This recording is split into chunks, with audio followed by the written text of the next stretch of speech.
that we make in our life creates a situations in our life. Bawat desisyon o pagpapasya na ginagawa natin sa ating buhay ay lumilikha ng sitwasyon sa buhay natin. Can you say amen? Amen. Totoo ba yan, mga kapatid? Amen. Kapag gumawa ka ng desisyon, ang kasunod nun ay sitwasyon. Bawat desisyon ay nagbubunga ng sitwasyon sa ating mga buhay. Whether we like it or not, whether we believe it or not, mga kapatid, that is a factual truth. Yan ay totoong sitwasyon o katotohanan sa buhay natin.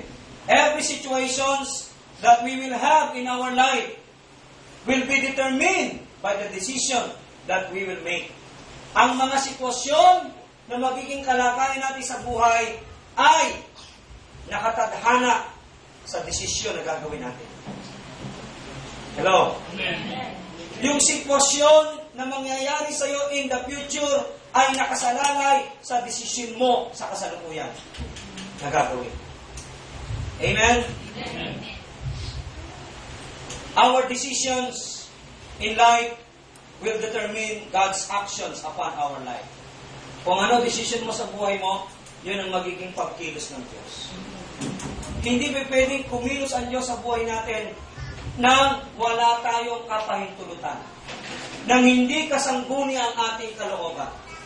Sapagkat tayo po ay may free will, may freedom, may liberty.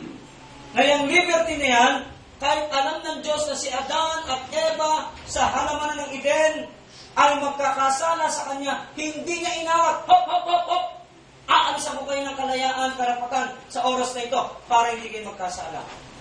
Alam ng Diyos, nakikita ng Diyos ang mga nangyayari sa Garden of Eden during that time. Pero hindi yung pinigil ng Diyos si Eva at si Adan. Why? Ang isa sa mahalagang binigay sa iyo ng Diyos ay ang kalayaan. Kalayaan magpasya ayon sa tamang konsensya na ibinigay sa iyo ng Diyos. Hindi pa nagkakasala si Eva at si Adan, they have a pure conscience. Hello? They have a very, very clear conscience. Wala pang kasalanan. And yet, what? They use their freedom, they use their free will to disobey God. Ginamit nila ang sarili nilang kalayaan para suwayin ng Diyos. Kaya nga, nasabi ko sa inyo, sa simula ng mensaheng ito, bawat desisyon natin ay lilikha ng sitwasyon sa ating buhay. Amen? Nagdesisyon ka na mag-asawa ng maaga?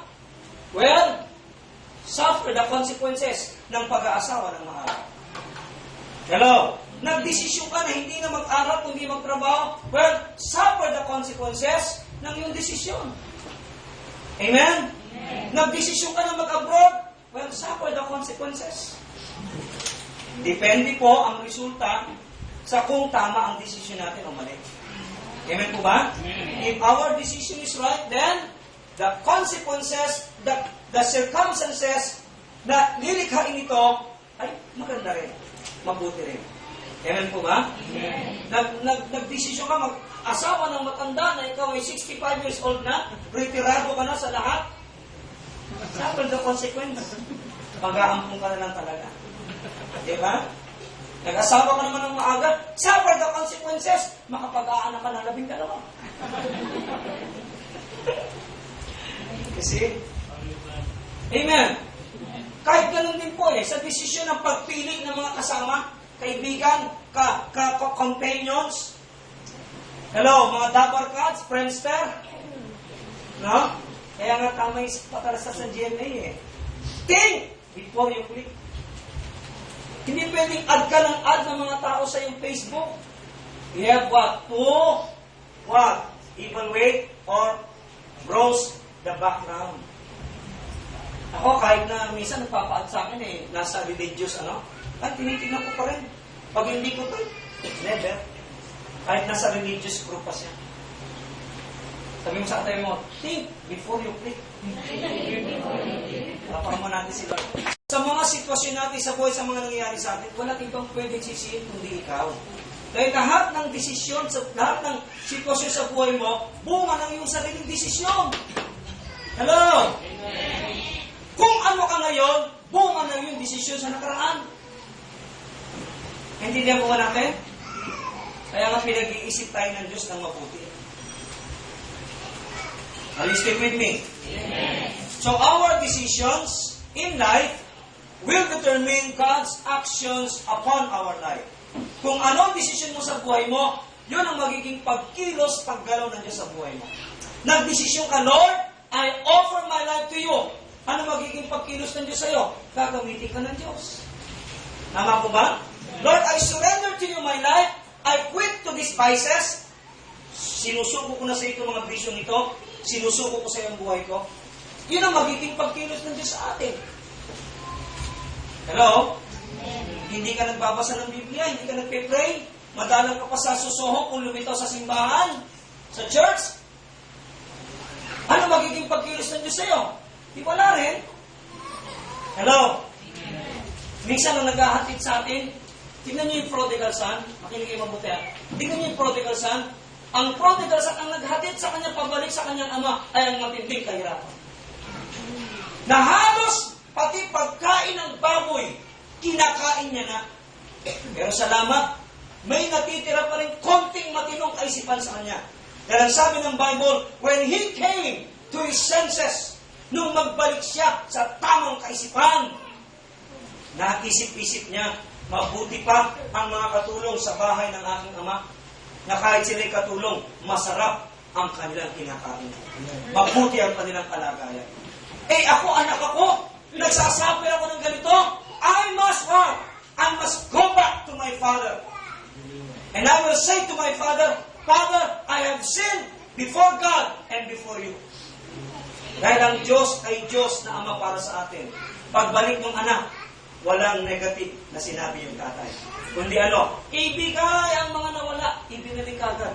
Nawala yung balawan, nawala yung ring, nawala yung sandalyas, hindi nakakakain ng masarap, ipinagpatay. Sabi ng tatay, ipagpatay niyang anak ko ng pinakamatandang kapitbahay.